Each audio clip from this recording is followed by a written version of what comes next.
Good evening, good evening, and welcome to Couch Conversations with the Doctors, where health is wealth. What night is it tonight? It is Monday night, and it is time for Couch Conversations with the Doctors. As always, we're going to go around the 16 panel, and we're going to introduce our panel that's here with us on this evening, who will be sharing exactly on tonight. We're going to start with the man who says that I threaten him to be here every Monday, but he's always on time. That's our very own Dr. James Miller. Dr. Miller. Good evening, everybody. I'm a retired internist. I retired in 2019. Still interested in being active in the community. We was just talking about retirement and how it impact our lives, and we're enjoying it. But we enjoy the change in our schedule, the ability to appreciate time. But we still are interested in our community, interested in people, and so that's why we're here this evening uh, to give a few pointers and to answer questions and to do whatever we can to improve the quality of life in our community. Outstanding, outstanding. I think he's a little frozen, but we know what Dr. Miller is saying.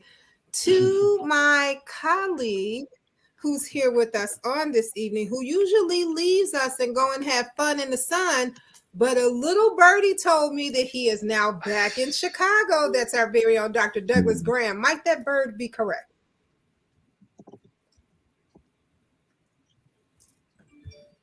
And it looks like Dr. Doug may be a little frozen. Once he gets his internet together, he'll definitely be back. To the urologist extraordinaire who never likes any accolades, but always seems to get it done on time, that's our very own Dr. Terry Mason. Dr. Mason.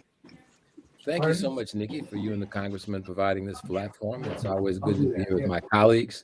One of the things that really got me, and I may have mentioned it last week, but when I was looking about, we always talk about food, and food is what I'm doing, and we'll be actually opening up our shares pretty soon. But the one thing that's really interesting to me is that the United States, Americans spend $7 billion a year on laxatives.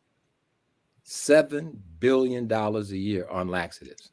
So that to me is that's an amazing thing that we're going to we'll talk about, and I'll be talking about some other things at a couple of men's meetings I've got to go to. But we've just got to really think about how we eat and how we can sort of modulate some of the things that go wrong with us because of it. Outstanding, outstanding. To the chef extraordinaire who's also that weight loss guru and that family medicine practice doctor, that's our. Well, I'll tell you right now, I don't I don't want any of my patients to exist in a world where they can't enjoy the most basic thing in life, and that's to remove the things that they consume that turn into waste. So those are striking statistics, Dr. Mason. So anyway, I spend most of my day seeing patients, a little bit of leadership as a family and obesity doc. And I try to bring lifestyle medicine to my patients. Unfortunately, they're still shocked and amazed when their doctor is talking about nutrition. That should be every doctor's conversation, but so many have felt that there's no time. And I would argue there's got to be time for that, because if you don't do that, then you don't really help people heal. So I hope that what we share tonight adds value. And I hope that one day we'll live in a world where we'll learn that food is medicine, and that's the best way for our patients to heal. Outstanding. It looks like Doug is unfrozen. That's right. Doug, our co-worker who leaves us to go and have fun in the sun. But like I said earlier, a little birdie told me that he might be back in Chicago. Was the little birdie correct? The birdie is correct. And I'm getting used to the temperature and the sun changes. My daughter's getting married in a couple of weeks, so we, came back and started to get things all straightened out. So it's good to be back in Chicago. It's good to be on this panel. I'm also a retired physician. I spent 30 years working in the western suburbs, and also spent 2 years working in the congressman's office in Washington, D.C. It was an absolutely astonishing experience. It's an honor to be here. And I'm going to try and answer your health-related questions if I can. Outstanding. And thank you so much to the doctor that's known as Dr. 100. That's our very own Dr. Maya Green. Dr. Green. Hello, everybody.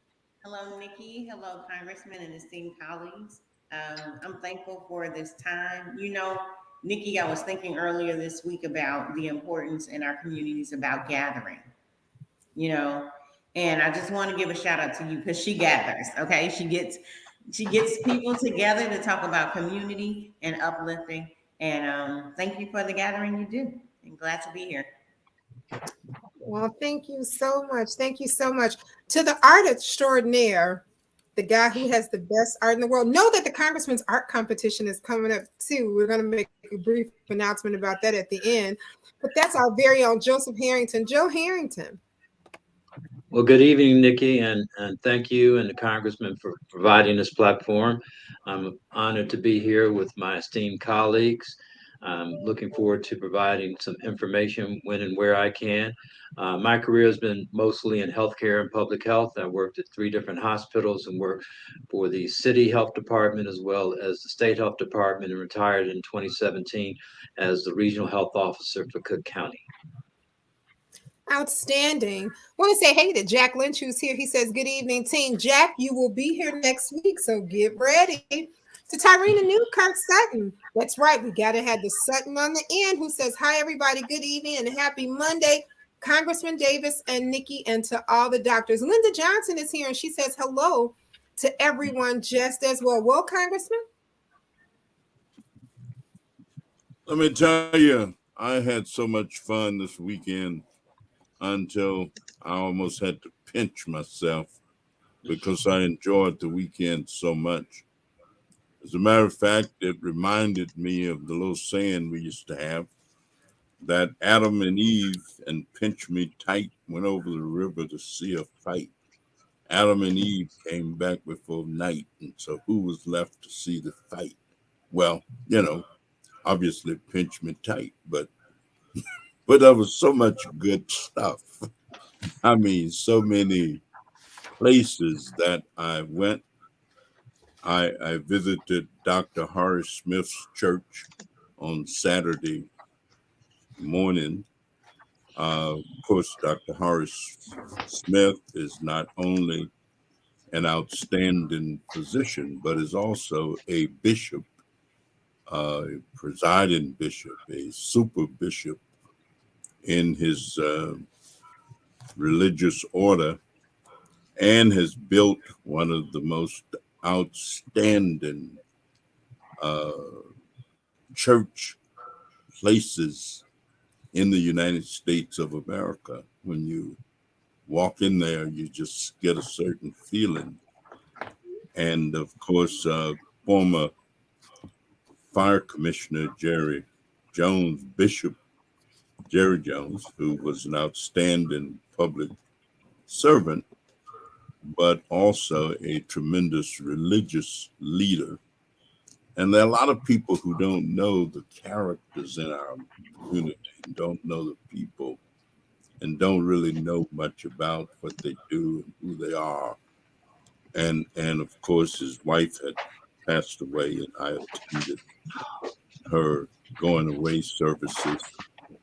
And of course, you know, being a bishop and being the commissioner of the fire department in the city of Chicago, and having worked a full career as a fireman to the point where you elevate up to the point, and you also elevate in your religious activity. I mean, that's a lot of movement. That's a tremendous amount of elevation. And so obviously there were people there from all over the world and that kind of thing. And I spent part of the afternoon with the good alderman of the 3rd Ward, Pat Dow. She and I were at the installation of another bishop who was installed as the bishop and pastor of the Indiana Pentecostal Church at 35th in Indiana. Both those were, just movement kind of events and activities.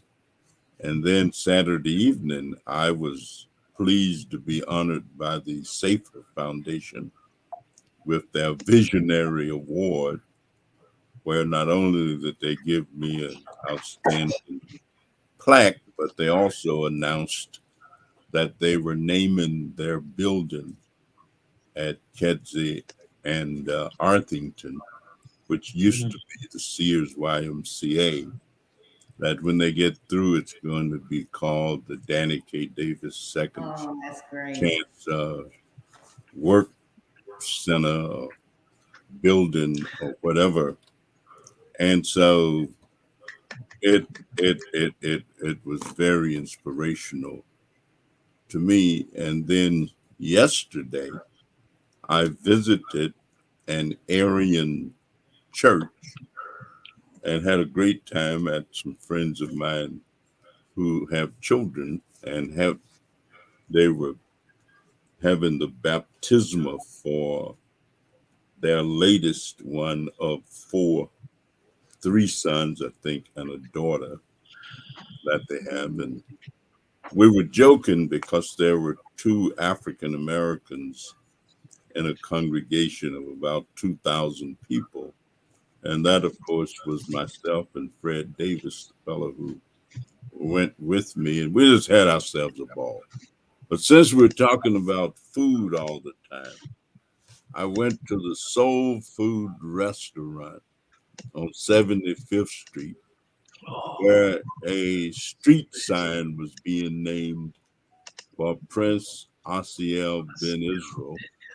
And it was filled up with people. The music was great. And they insisted that I bring home a container of soul vegetarian food, some of which are vegetables that are supposed to taste like meat. They have a way. Similar. Yeah. well, they say that they can take vegetables and the way they do it, you think if you just have a need to feel like you're eating meat, you can conjure it up and it will taste like that in your mind. I haven't tasted it yet, Dr. Mason, but I will have some of it later today. But it was just a fantastic weekend. I just had a ball. And I hope other people had as much fun and inspiration over the weekend as I did, because I just had myself a wonderful time. So I look forward to the next 30, 40 minutes and right on. All right. Want to say hey to Alicia Starks that's here with us. Alicia says, hey, Congressman Davis, miss you so much. Want to say hey to Kim Stratton, who is here with us. Hey, Kimmy. To Chuck Levy, who is here with us. Kim Stratton. Yeah, Oh, the really? singer Kim Stratton. Yes. Hey, Chuck Levy. Jehovah Jireh. I'm sorry. That's right. Oh, okay. Kim say, don't make her go in, Congressman. She says, don't make her go in. All right, to Chuck Lee, who is here with us. Hey, Chuck, how are you? How are you? He sends a special hello to Congressman Davis. He says, that's my brother. So we know exactly what you're talking about when you say that's your brother. To Dr. Kara Adams, who's here with us. Hey, Dr. Adams, love the fact that you are stopping by to be with us on this evening. Thank you so much once again for being here with us. I want to say hey to Connie Taylor, who's here. She says good evening to everyone. To Mimi Brayboy, who is here. She says good evening to everyone. To Val Talley, who's here, who's saying good evening. To Audrey Jaycox, who is here. She's saying good evening to everyone and congratulations, Congressman Davis. She's saying congratulations to you you do to Dr. Maria Nanos, who is here from Green Life Family Services. Thank you, Dr. Nanos, for dropping by. It was great seeing you the other day. So thank you to Phyllis Logan, who is here, the housing extraordinaire. Thank you, Phyllis, for dropping by. Thank you for being here. To Georgette Davis, who is here with us on this evening. Thank you, Georgette, for stopping on by. Remember to share. To Colleen Conley from Legal Aid of Chicago. Thank you, Colleen, for being here with us just as well. Well, Joe, why don't you kick our conversation off this evening? Well, thank you, Nikki. I want to talk about something that's near and dear to my heart, but probably near and dear to everyone's heart, and that is high blood pressure or hypertension. The reason I say that, and there are two, when I went to the health department in 1980, and that was my second time there, I started off managing a program focused on blood pressure control. And I learned a lot about hypertension and blood pressure then. And so that's one reason I want to talk about it. The other reason I want to talk about it is because May is National High Blood Pressure Month. So it's a good opportunity to talk about it because we're at the first day of May. So I'm going to start it off by giving some general background based upon what I know. And I'll ask my colleagues to chime in at any time, and I may pick on some to jump in and add something to the conversation. And the first thing I want to talk about is the circulatory system, because the heart and the blood vessels are part of a major system in our body, the circulatory system. And the job of the circulatory system is to carry a fresh supply of blood to all the tissues and the major organs in the body, and then actually deliver oxygen and nutrients to those tissues. And that's through the arteries. Blood vessels called the arteries. So the arteries carry food and nutrition and oxygen to the blood vessels. Once they get there, it comes back by way of the venous system. And at that point, any waste products or something like that or jump onto the blood vessels and go back.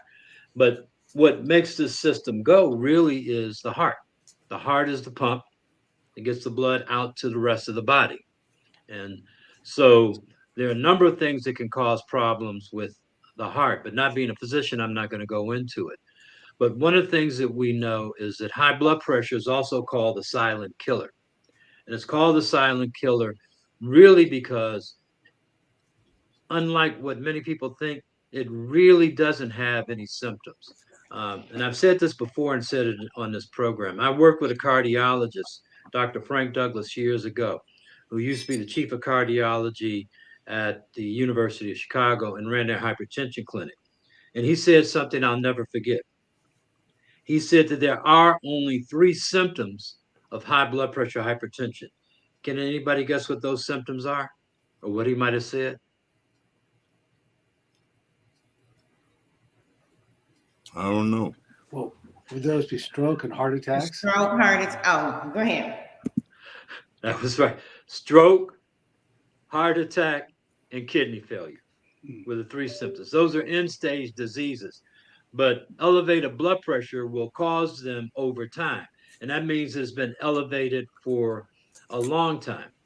Normal blood pressure, and in some countries, they say anything less than 140 over 90. And for some, it might be 130 over 80 if you have some condition or something like that. Some of the major risk factors for high blood pressure are, and I'll talk about the non-modifiable risk factors now. The first one is age, and it really is age for men and women. High blood pressure is more common in men before the age of 60. After the age of 60, it increases and is more prevalent in women. So age plays a factor in it as well.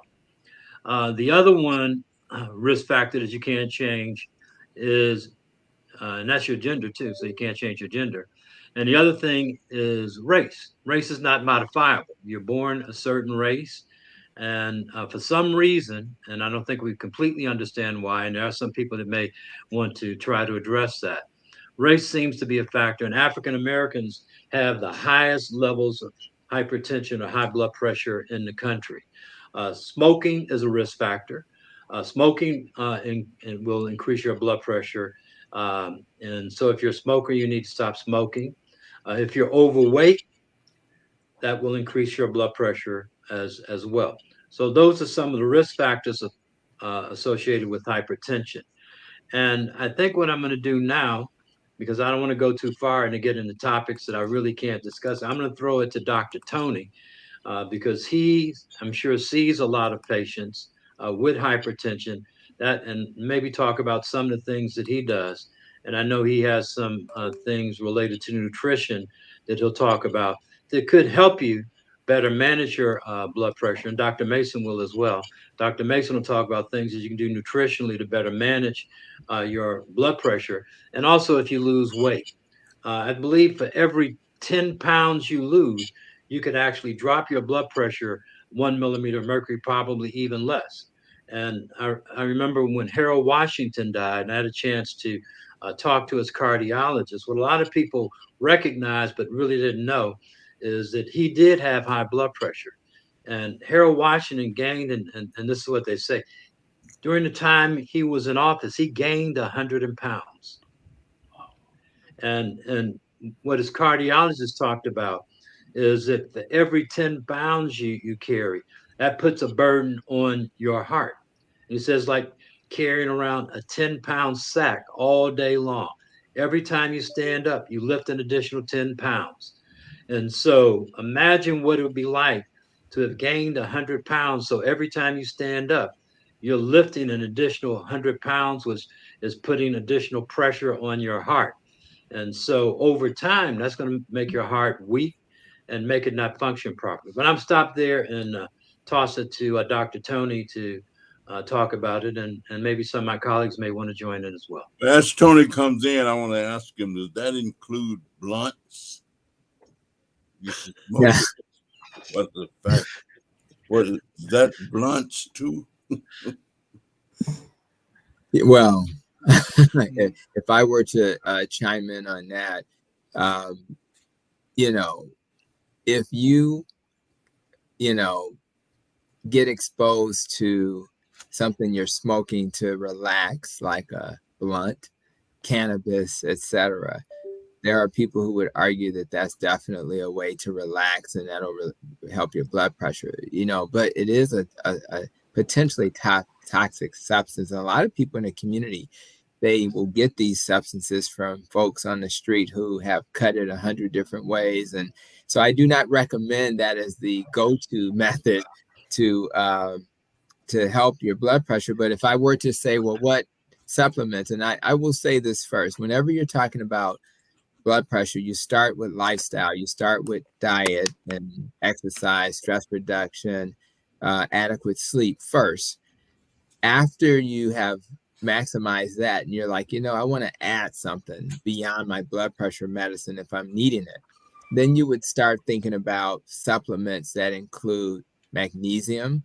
So for anybody that's looking for something simple to add, obviously you do all of this stuff in consultation with your doctor. Magnesium, and believe it or not, magnesium oil or cream can be applied to your body and still will benefit your blood pressure. If you take it orally, it may make you more regular, but we don't want to be too regular. We kind of started our conversation talking about that. So the other supplements that I recommend to patients include CoQ10, high potency omega-3.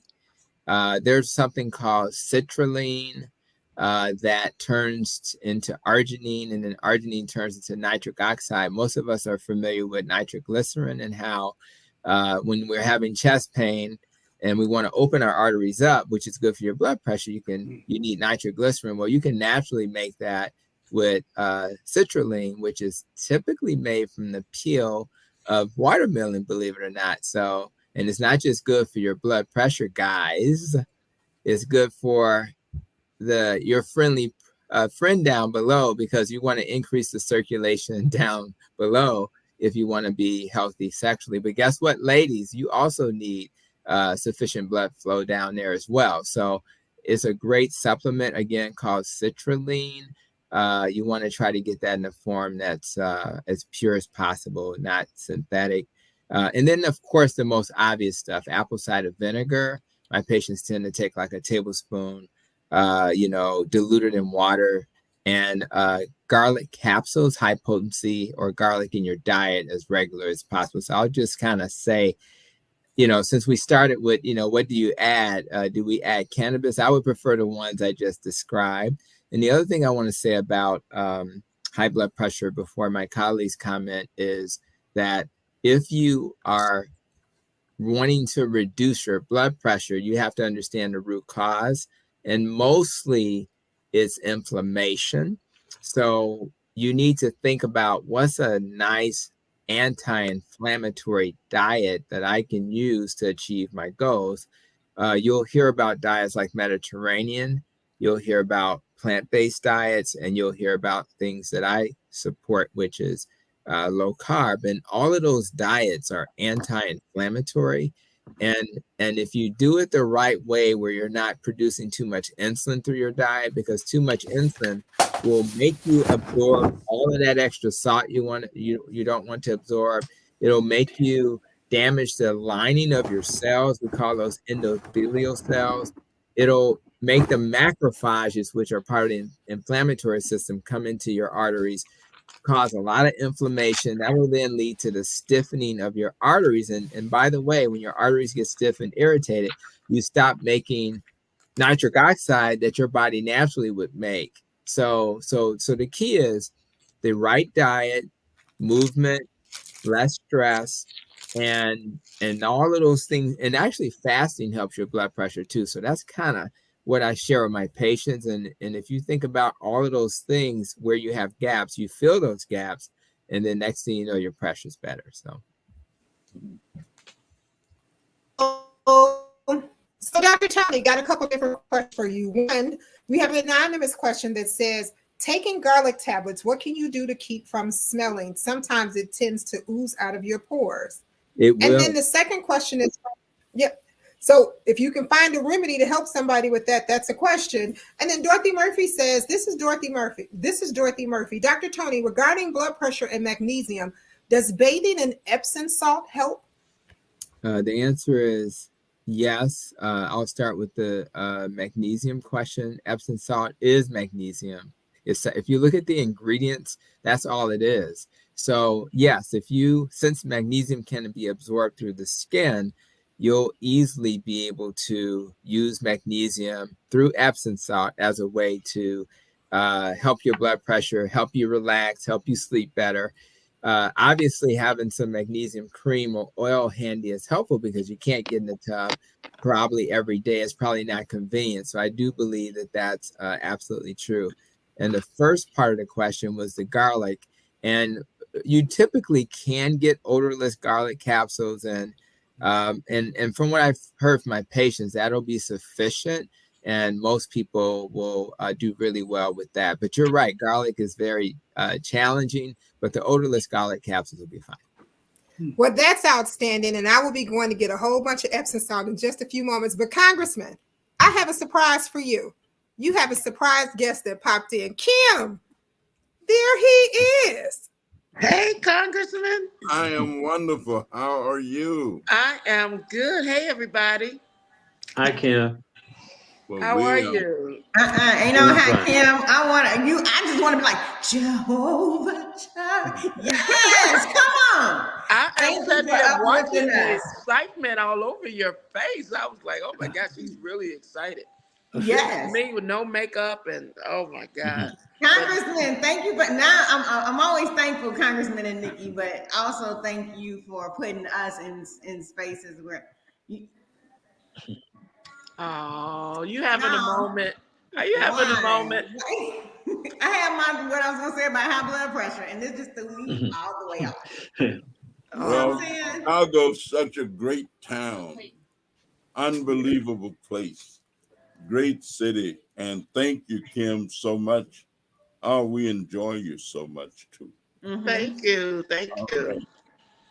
Thank you. Just don't enjoy her music. I want you guys to enjoy Kim's food just as well. She has an outstanding catering company, and it's healthy food. Kim, tell them where you at. Kim's my good friend. We hang out all the time. So Kim, tell them where you at. So I started Kim Stratton's Kitchen about 10 years ago, and we're a catering company, but we're getting ready to move into a grocery store. We'll talk about that a little later. I'm so excited that I'll have the hot food bar in a grocery store. But like Nikki said, I love doing healthy food. Uh, I like to take the traditional foods that we grew up on and present them in a way that I don't mess with the flavor, but you still enjoy it. So I make some of the best vegetarian collard greens ever. Mm. And you don't miss meat because I don't put no meat in. I start with water and I build flavor. And so my customers be like, "Ain't no meat in these greens?" I was like, "No." So I love it, and I just try to do all my veggies healthy. It's kind of hard to make some unhealthy mac and cheese though, because we like cheese. We can't mess with that. Certain things are standard, and and then I like my desserts, my peach cobblers and banana pudding. I think you had some of that, the banana pudding the other night, Nikki, didn't you? Peach cobbler. I'm allergic to bananas, but I had some peach cobbler. Yes, I did. Yeah, yeah. I love what I do, but it is so good. It's so good to be on here, Congressman. This is so good to see you. Are you in retirement now? Retirement? You don't know what that word is.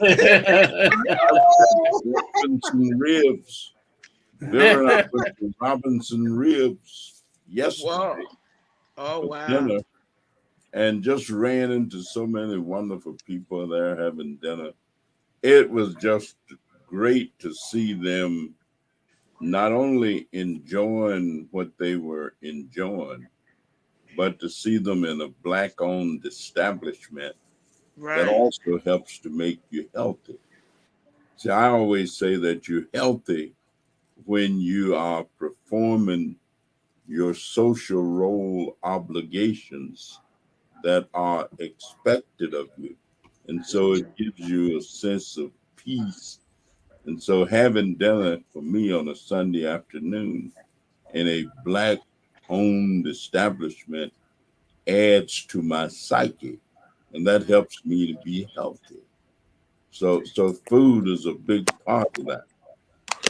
So it's funny you say that, Congressman, because I have a new CD that's coming out in about 4 or 5 weeks. The release will be coming out, and I cooked for Reverend Jesse Jackson for almost 10 years, and Jesse Jackson used to always say to me, "Kim Stratton feeds you body and soul."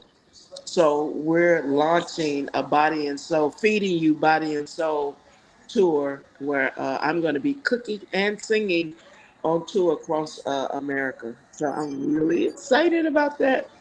Well, I just want you to know Miss Tidwell cooked for Jesse Jackson for about 20 years. And Wow. And I think I took her place. we always had block club meetings at her house Wow. because we knew what was coming. And it wasn't whether or not the lights were out. Mm. No, we're kidding, but she did. Unfortunately, she's passed away, but her grandson stops by pretty regularly. Oh, nice. And he learned a little bit of stuff from her. Wow. So So what's your Kim, show? Yeah, go ahead. Go ahead, Nikki. well, Kim loves the congressman and wanted to say, hey, she wanted to share her food with you and how she does it healthy. Since we were talking about blood pressures today, and she is an adamant viewer and she's always here. She does have very, very good peach cobbler and all those other things. And those greens are tasty too. So I want Yeah. you guys to visit her when she opens up in the grocery store really soon. And the congressman will be there to cut your ribbon, Kim. He gonna be waiting. Oh, yay. I just So, want to know whether or not you can make peach cobbler without sugar. oh, no. If you can't have sugar, you might as well just give it up. If I can't have peach cobbler, that's like if my doctor ever told me I had to drink a diet soda, then I'm just giving soda up. Yeah. I'm just gonna give it up. You can't. There's no substitution that gives you what you've been used to. So peach cobbler without sugar. I see. What can we do? You can use honey, but that. No, let me just comment. Like, Go ahead. first of all, anything not the real thing is always going to challenge us. But so the first thing we need to know is that it only takes about 2 weeks to like cleanse your palate and change your taste buds. So once you remove what we consider excess, which is sugar, is essentially no different than cocaine. It's like a highly processed, you know, sugar cane that you turn into a powder, and your palate gets addicted to that potency. So Mm. they have alternatives like monk fruit, stevia, allulose.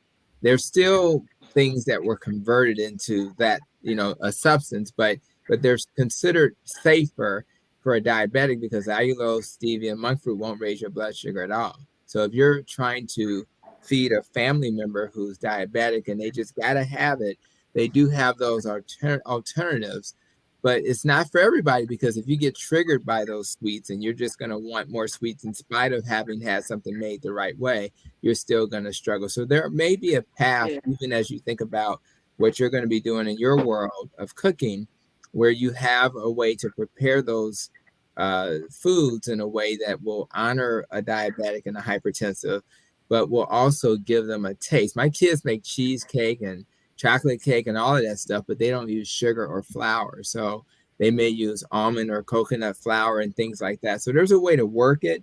But if you imagine my taste buds are recovered in a couple of weeks, then I may then taste sweet things.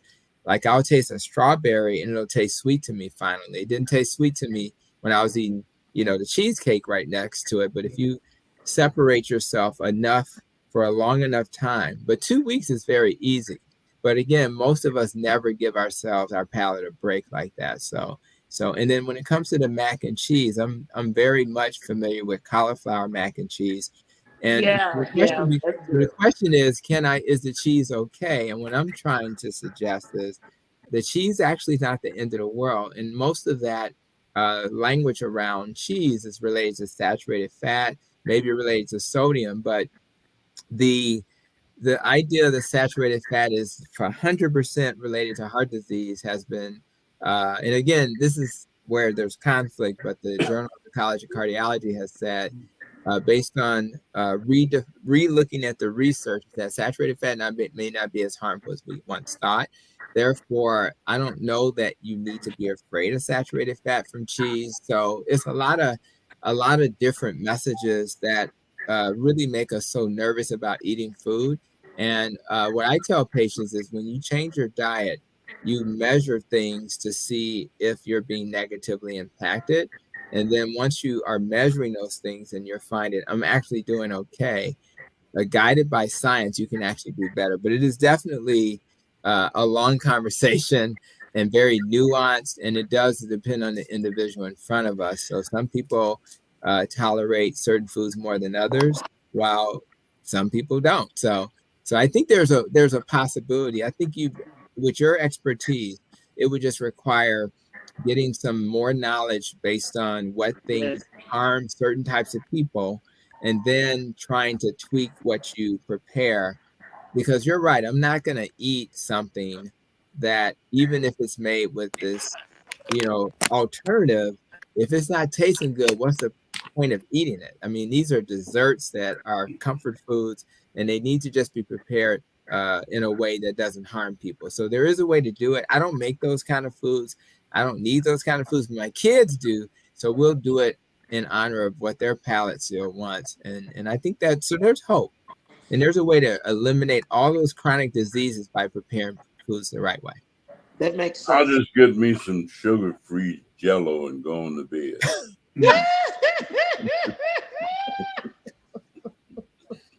Yeah. Good work. All right, Good work. Congressman. That's fun.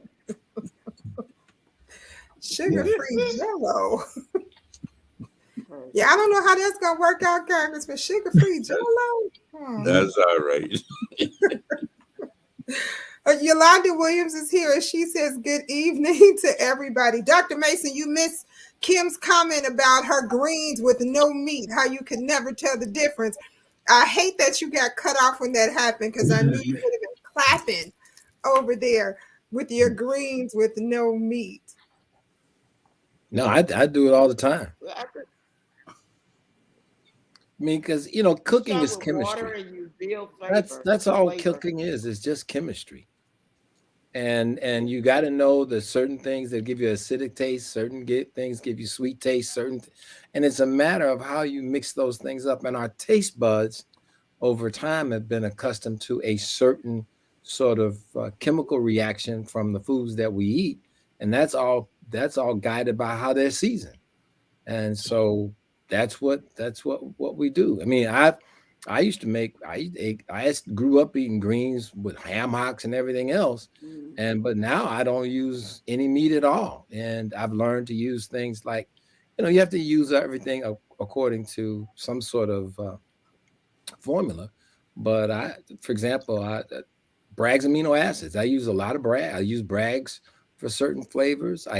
But I still use a lot of onion and garlic and other things. So those are the things that help. And for that, if you want that oily, because that's what the meat gives you, is it gives you that sort of oily taste, that fatty taste. That's what's coming out of that stuff when you boil it. So you can use other oils if you like. So I mean, there's a lot of ways to do things. Well, it is. And Kim, I'm going to give you a secret. There is a way that you can make a delicious peach cobbler. Trust me when I tell you, you'll never know the difference using monk fruit, because that's what I use when I make it. You will never, ever know the difference. And I know I have Renelle Perry on here from the NAACP, who literally almost lives on my front porch when I make it, because you will never know the difference. And I'm actually making Maya a cheesecake tomorrow with monk fruit, and she's not going to know the difference, that there is no sugar in it either. So you got to play around, because it is chemistry. It is chemistry.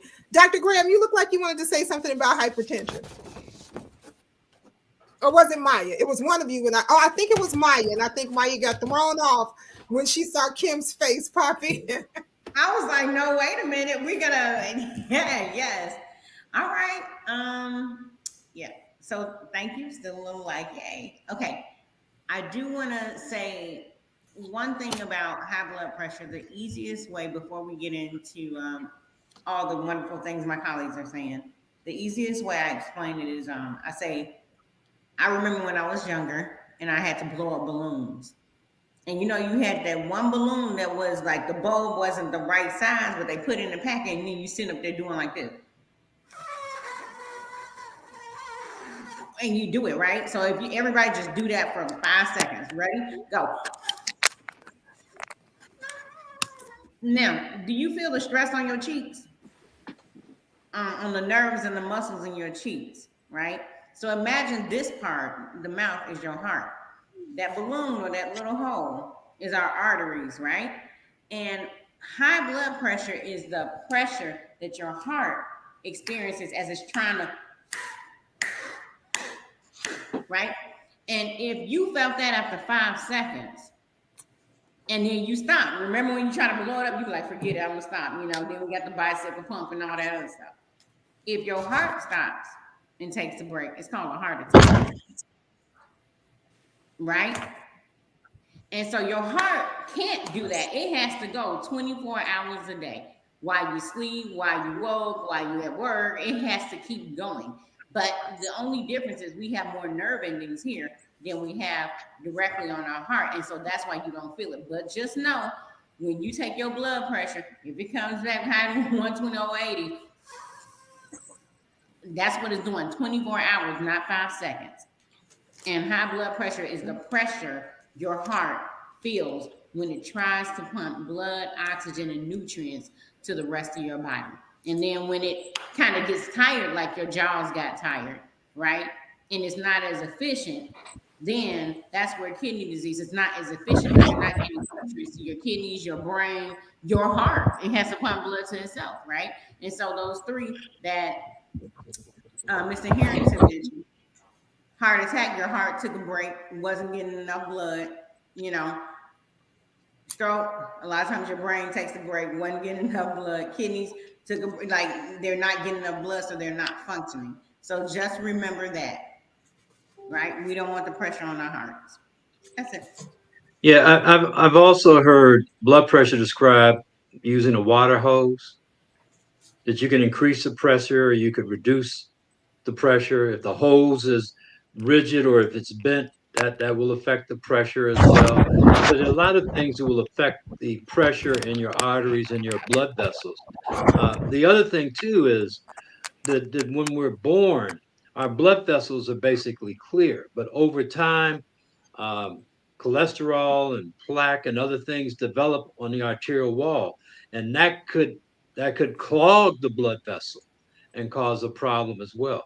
And food is a contributing, and diet is a contributing factor to that as well. And as Maya said, that some of the in organ disease would be something like having a heart attack or having a stroke, based upon your blood pressure being too high and too high for a very long time.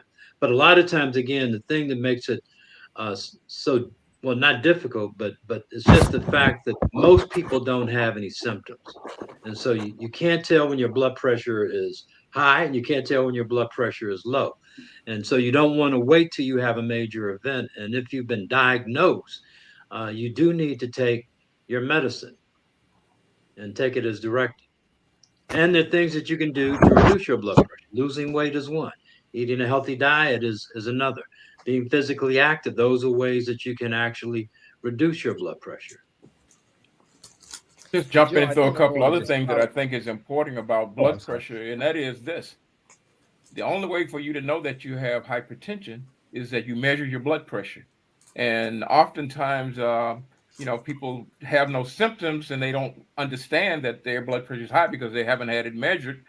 And therefore, they may go years without being aware that they need to do something different to change this process that's causing injury to their blood vessels and ultimately will lead to in organ damage. So early, monitoring of your blood pressure is very important.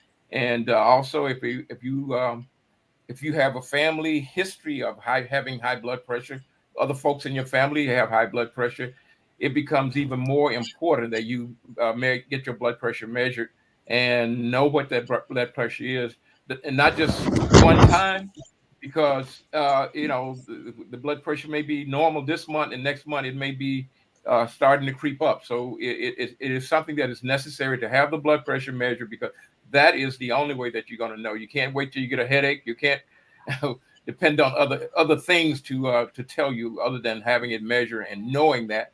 Because by the time that you start to having symptoms, that means that some bad things, very bad things, have happened. And so, don't depend on symptoms. So Kelly I has just a want to question, follow up and on Kelly's something that question Dr. Miller is, just said. oh, I'm sorry. I just wanted to follow up on something that Dr. Miller and Mr. Harrington were saying, Sure. and that's this whole thing of symptoms. And I think that's one of the disservices the medical community has done over time. And you can talk about symptoms of this, symptoms of heart attack, symptoms of all these different things from one point of view. And I say it this way: there isn't a symptom that you get from any disease, cancer, high blood pressure, doesn't matter. There's not a symptom that you get in its earliest, most curable or reversible form. Not one. So this whole idea is that because I feel good, I'm all good. That's wrong. You have to test, not guess. And so that's the one thing we want people to really take away, is that you can't tell. And I want to underscore, I don't care what the disease is, whether you think it's heart attacks, whether you think, heart disease, cancers, it doesn't matter. There is no early symptom. And unfortunately, what we did many, many years ago as medical professionals is put out this list of symptoms for this, that, and the other. And most of those things are late in the game. I'm not saying that you don't symptoms at all, but they're late in the game. And so that's one of the things that I want to make sure that we leave our audiences with. So you don't wait till your car has smoke coming out the back of the tailpipe before you take it in for a tune-up. You don't wait till the tire is running and you're almost on the rim on the ground before you check the air pressure. So don't do this with your body. That's why you go to your physicians, and even the tests that we take may not show these things in their earliest, most reversible forms. Yeah, a Well, Kelly colleague was of ours, asking a question. no, No, I was just going to Kelly's add on to what Dr. Go ahead, Nick. okay. So Kelly had a quick question, and she was asking you guys, how often should you have your blood pressure checked?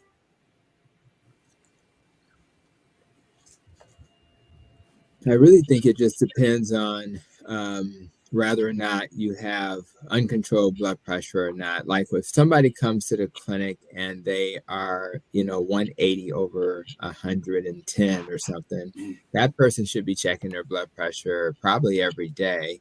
If you have somebody that's been on medication, well controlled, they may check their pressure a couple of times a week. So I think it comes down to how severely controlled or uncontrolled you are. If you're a person who does not have hypertension, you can just check your blood pressure periodically while you're at Walmart or when you go see your doctor. But so it really just depends on the severity. But you also want to be careful not to, get so overwhelmed by your blood pressure that it stresses you out and raises your blood pressure because you're stressed out. So you have to be a little nuanced, and then you have to know yourself. Some people are very good with collecting that data, journaling, bringing that information to their doctor's visit, which I think is really critical. But that's really good for a person who won't stress out about the data. But if that sounds like you, that's exactly what I would do, because when people come to me and they've done that, it allows for me to understand what are you doing in your real life setting. And sometimes when you come to the office, your pressure may be higher. So that'll help me understand how aggressive I need to be with medicine. But the most important message I think we share tonight is that if you get your lifestyle in order, not only can you control your blood pressure better, but I've had people come off medicines on a regular basis. Once they get their diet, their exercise, their stress and sleep in order, all of those things can be reversed. You just need time for your endothelial cells of your arteries to heal. And once they heal, you start making nitric oxide again. A lot of times you can actually get off medicine. And that's not like a maybe, that's almost a guarantee. But the lifestyle has to come first. Yeah, one of the things that they look at, and normal blood pressure is considered 120 over 80, but once you go and get a blood pressure that's 140 over 90, that's something that a doctor will advise you they need to watch and to monitor. So if you are having a problem with your blood pressure, it's good to have some device at home where you can monitor your blood pressure regularly, so you know what it is. Again, as Dr. Mason pointed out, and one of our colleagues, Dr. Paul Crawford, is going to say it. He said we operate out of a symptom-based paradigm. We look for a symptom, and when there's a symptom, then we figure there's a problem. He also said that there's contrary to that is what he called the I feel good syndrome. Just because you feel good doesn't mean you're healthy. And that's what a lot of people take for granted. They get up and they think that they're completely healthy. That's why it's important. And we also want to stress that you do have a doctor, that you have a medical home, you have someone that you could talk to about your health. So if you do have a problem, at least you can turn to someone. And one of the worst places to go, and a lot of people wind up, is an emergency room because they got something going on and they don't know what's going on. And an emergency room is the worst place in the world to go to get primary care because they're dealing with people that are dying. I spent 7 hours my sister had a bad fall. I spent 7 hours in the emergency room at the University of Chicago. I knew when I was called and I went to the hospital, I knew I was going to be there most of the day because they were taking care of people that have life-threatening injuries. And so really, if you don't consider finding a doctor in a clinic where you can go and you can be comfortable and you feel comfortable asking questions. And so, have a much better idea of what your health is like and what's ailing you. And Dr. Tony mentioned endothelial cells, and I know Dr. Mason in his career, and he told me about um, men that are having problem uh, sexually, and a lot of men came to see him, and actually it was related to something in terms of the blood vessels. So I'm going to kick it back to Dr. Mason. So, and I don't know if he's frozen or if he's still with us, so he can address that. No, I think I don't. Can you hear me? We can hear you. I'm still here. I'm here. And you're right, Joe. And I think that Dr. Tony mentioned a thing called endothelial cells. Those are like the cells that line the inside of your blood vessels. And that's where the problems start. That's where they really start. And the different foods that we eat and other things that we do injure that inside lining. And when it gets injured, it tries to heal itself. And when it tries to heal itself, sometimes we keep injuring it. So you try and injure it, and it's like peeling the scab off every time it comes gets ready to looks like it's about to heal. We do something that creates that same kind of effect. That we re-injure it, and eventually, when it does heal, it may cause a scar or a scab that may break off and go to another part where it can't get through on your heart, and that we call a heart attack. And so that's one of the things that can happen. And the one thing is that we need to understand good we are, God we are not. When I say that, I'm talking about the docs. We can help you control your disease, but we don't cure it.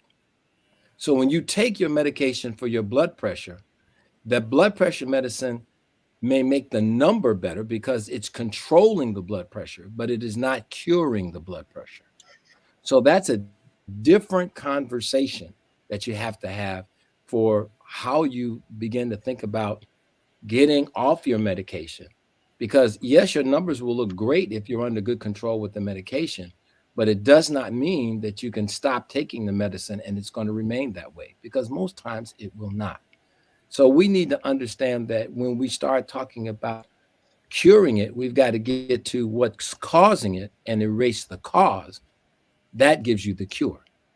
So unless you're doing something to erase the cause of your problem, and many times that's related to the things that we eat, it won't make a difference. And that's why Dr. Tony said there are people that you can actually get off medication because of they may change other things that eliminate the continued injury to their blood vessels that create their problem. Joe, I hope I answered your question. I All think right. so. All right, fantastic. Well, Marianne Jackson said, I have to laugh at Marianne's comment because she says, good evening. Can I get a space on the front porch next time you make it? I got you, Judge Jackson.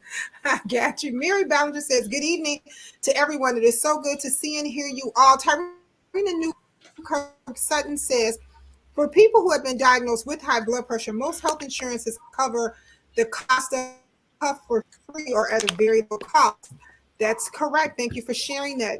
Wojo says great information. Mary Ballinger also says, I'm late chiming in. I don't know if it has been addressed, but sharing your medical history with your family is vital, as well as sometimes it speeds up that doctors can check, rule out for one owns health care, cousin, nieces and nephews. Betty Johnson is here and she says hello to everyone. Hey Betty, how are you? Tarina Newkirk Sutton also says this is also covered under Medicaid managed cares in Illinois. Shout out to our advocates in DC like Congressman Danny K. Davis.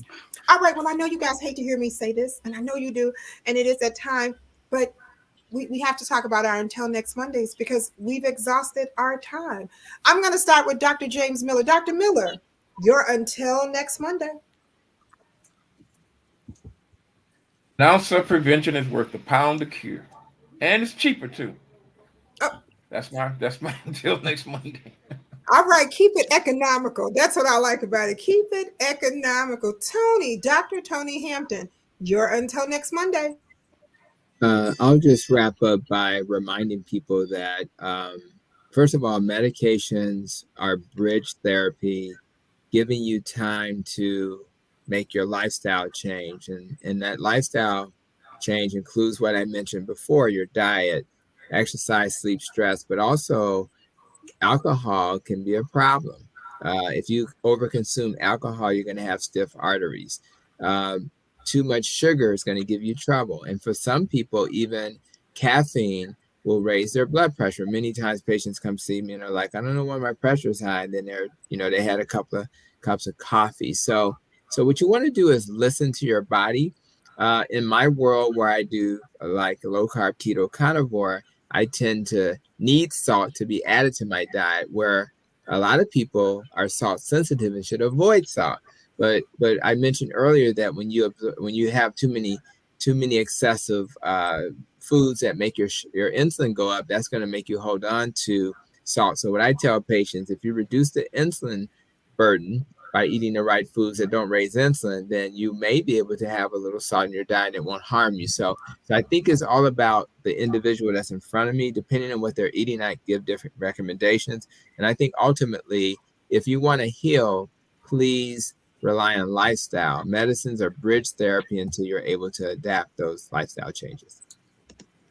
Well, Tony, you can always kick off another conversation, can't you? You mentioned coffee, and I got about 18 comments at one time, and it is still dinging over here on the coffee comment.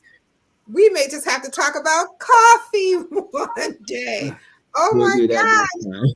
it's blinking back and forth about coffee comments.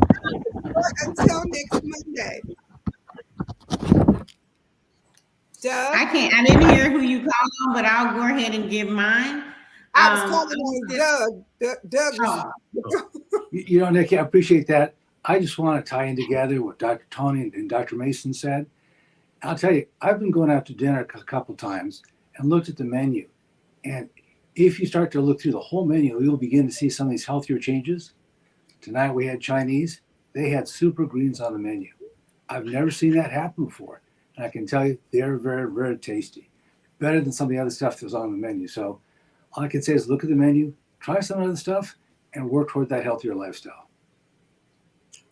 Outstanding, outstanding. The coffee took over. Go right ahead, Maya. Oh, sorry about that. Until next Monday, I'm thinking back over the last 2 weeks about the gathering where we talked about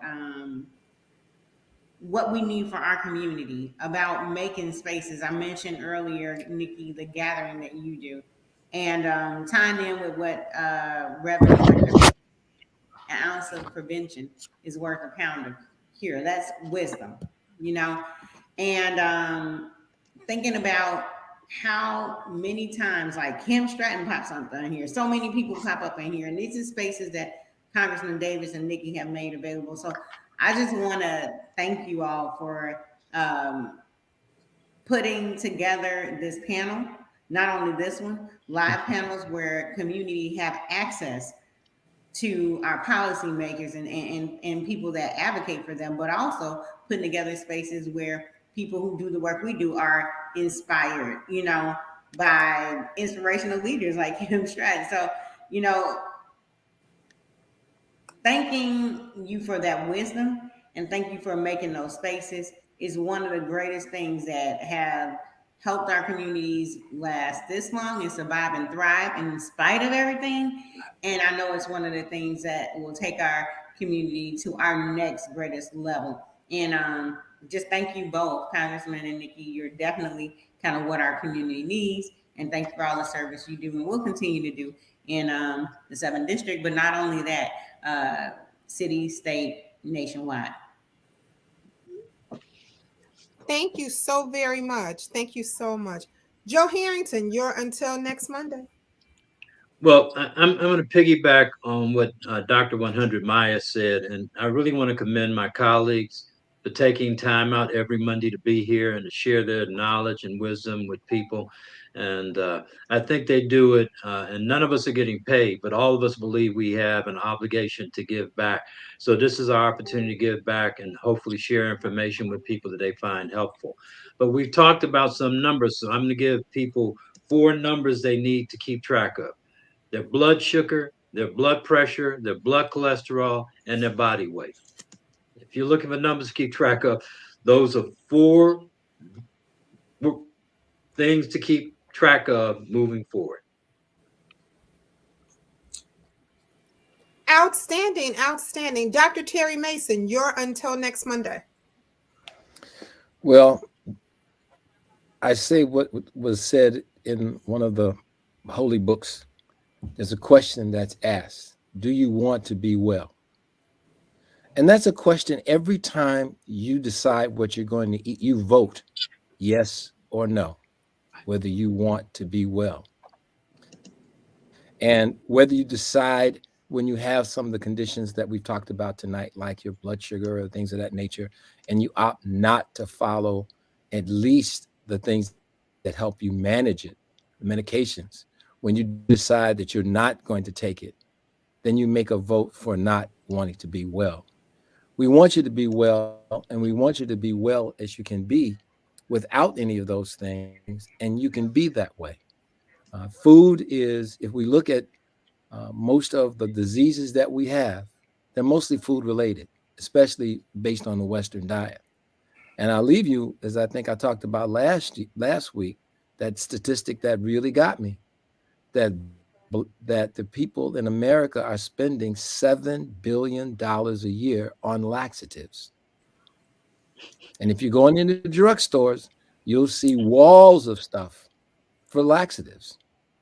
And so what that means, we're that tells you right there that we're not eating doing some things right, because we're not drinking enough water and we're not probably getting enough fiber. And fiber only comes from stuff that comes out of the ground. So we really do need to think about, do we want to be well? And if we do, act like it. Outstanding, outstanding, simply outstanding. Well, I have an odd request for a until next Monday, and it comes from our team that is always working. Let me be clear, they are working over at the Core Center, but it comes from our team at the Core Center who kind of watches us every Monday night, and they said, Nikki, we would like to do an until next Monday to the congressman. And it says, wisdom is one of the greatest keys navigating through Congress. That's you, Congressman Davis. We need you for what you do. There would be no Core Center if it wasn't for you. We need you to continue what you're doing. And please, please never leave the 7th Congressional District, because it wouldn't be one if you're not there. Your wisdom is the key. Oh, thank you guys so much. Thank you so much. And we're getting a lot of people sending hearts and loves. Well, with that being said, Congressman, take us home. Well, let me just once again thank all of the presenters, all of the panelists, all of the people who are listening. And I guess what it reinforces is the constellation of faith. You know, if you listen to all the problems, you listen to all the challenges, and you wonder whether or not these things will change, how much change comes about, how much change is being generated.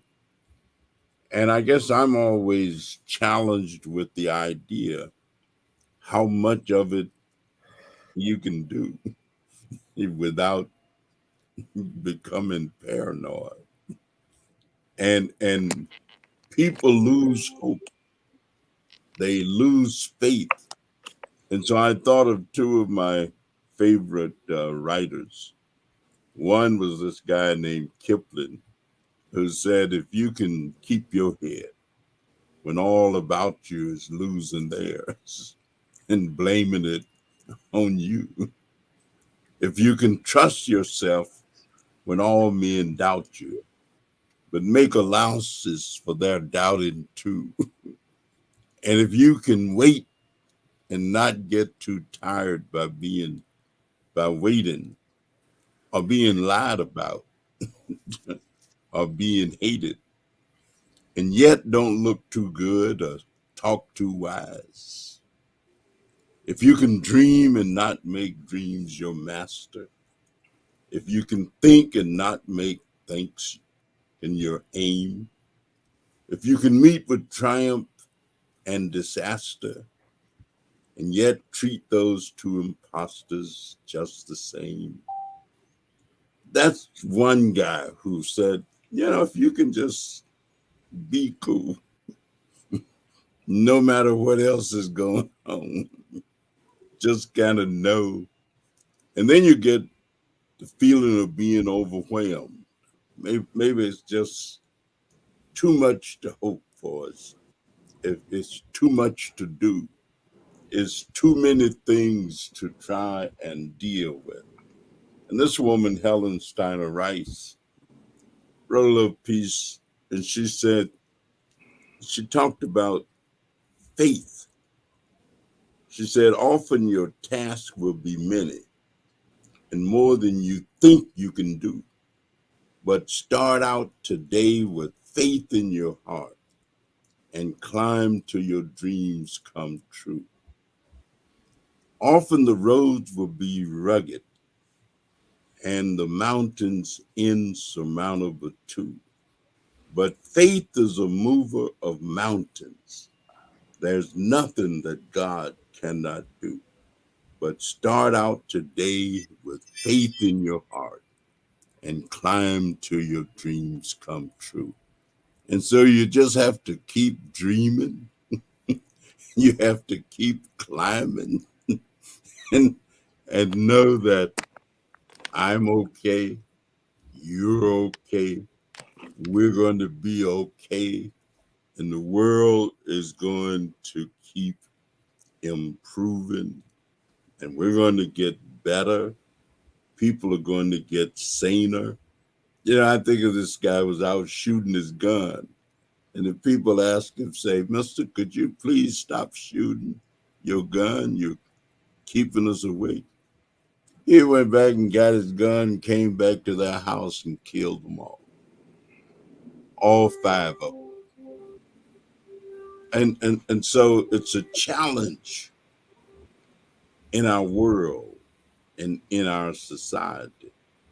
But in the midst of it all, if you can believe that things are going to get better, they probably will. Thank you for sharing. Thank you for sharing and caring and for making our Monday the reality of knowing and believing that the next Monday is coming and we'll be here to face it.